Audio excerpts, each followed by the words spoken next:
Presiden Prabowo menghadiri sebuah momen penting yang baru pertama kali terjadi dalam sejarah administrasi kepresidenan, yaitu seremoni penyerahan uang hasil rampasan dan denda administratif kasus penyalahgunaan kawasan hutan tahap ke-6 senilai 11,4 triliun rupiah.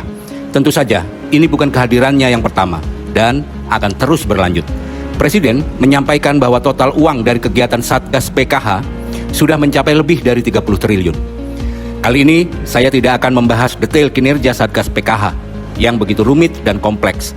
Saya tertarik dengan gagasan Presiden Prabowo dengan mengutip sebuah kalimat di akhir sambutannya, bahwa kemajuan sebuah bangsa tidak pernah terjadi dengan sendirinya. Ia mengutip pemikiran besar yang lahir dari ruang-ruang akademik dunia, dari tradisi pemikiran yang juga diajarkan di Harvard University. Jika saya tidak keliru, ini adalah sebuah gagasan yang pernah dijelaskan oleh Max Weber, yang pemikirannya memang banyak diajarkan di kampus-kampus seperti Harvard University. Max Weber adalah seorang sosiolog yang menjelaskan mengapa kapitalisme modern bisa tumbuh pesat di Barat. Ia tidak hanya melihat faktor ekonomi, tetapi juga nilai budaya, etos kerja, semangat atau spirit masyarakat. Bahwa the sustained growth is characteristic of modern economy is not self-sustained. Growth is stimulated by nationalism. Atau jika diterjemahkan secara bebas menjadi pertumbuhan berkelanjutan, yang menjadi ciri khas ekonomi modern bukanlah pertumbuhan yang berkelanjutan secara otomatis atau dengan sendirinya. Pertumbuhan tersebut distimulasi atau didorong, digerakkan oleh spirit negara bangsa atau kita kenal nasionalisme.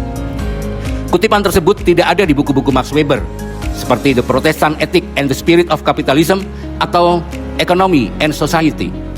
Namun, kita bisa melacaknya melalui jurnal-jurnal dan pidato-pidato Max Weber sekitar tahun 1895 yang berjudul The Nation State and Economic Policy.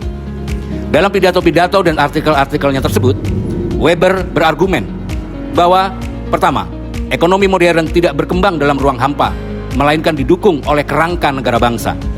Nasionalisme dan kepentingan negara seringkali menjadi pendorong di balik kebijakan ekonomi, seperti proteksionisme atau perampasan uang hasil kegiatan ilegal dan sebagainya, untuk memastikan pertumbuhan. Pertumbuhan ekonomi yang berkelanjutan tidak bersifat otomatis. Ia tidak lahir hanya karena kekayaan alam. Ia tidak muncul hanya karena potensi besar, tetapi ia digerakkan oleh sesuatu yang tak terlihat, namun menentukan segalanya. Sebuah semangat, sebuah karakter, sebuah jiwa kolektif bangsa. Bangsa-bangsa besar di dunia tidak menjadi besar karena mereka beruntung. Mereka menjadi besar karena rakyatnya memiliki etos, disiplin dalam bekerja, teguh dalam prinsip, dan rela berkorban untuk sesuatu yang lebih besar dari dirinya sendiri. Birokrat, pejabat, ASN, kepala daerah, camat, hingga kepala desa yang berjiwa patriotik tidak mudah dibeli, tidak mudah disogok, akan menjamin setiap rupiah uang negara dikembalikan seluruhnya untuk kesejahteraan rakyat. Inilah yang oleh para pemikir disebut sebagai spirit of growth. Dan dalam konteks kita hari ini, ia menemukan bentuknya dalam satu kata, nasionalisme. Nasionalisme bukan sekedar slogan, bukan sekedar teriakan di podium. Nasionalisme adalah keberanian untuk berkata bahwa kekayaan negara harus kembali kepada rakyat. Nasionalisme adalah ketegasan untuk bertindak, melawan kebocoran, melawan pengkhianatan, melawan mereka yang menggerogoti masa depan bangsa. Dan nasionalisme adalah kesadaran bahwa setiap rupiah yang diselamatkan adalah harapan yang dikembalikan. Apa yang kita saksikan hari ini bukan sekedar penyerahan uang sitaan belaka. Ia adalah simbol bahwa negara tidak lagi diam, simbol bahwa hukum mulai berdiri tegak, dan simbol bahwa perjuangan belum selesai. Karena pada akhirnya, sebuah bangsa tidak akan runtuh karena kekurangan sumber daya. Ia runtuh ketika kehilangan semangatnya. Dan sebaliknya, sebuah bangsa akan bangkit bahkan dari titik terendahnya ketika ia memiliki satu hal, keyakinan untuk berdiri di atas kaki sendiri.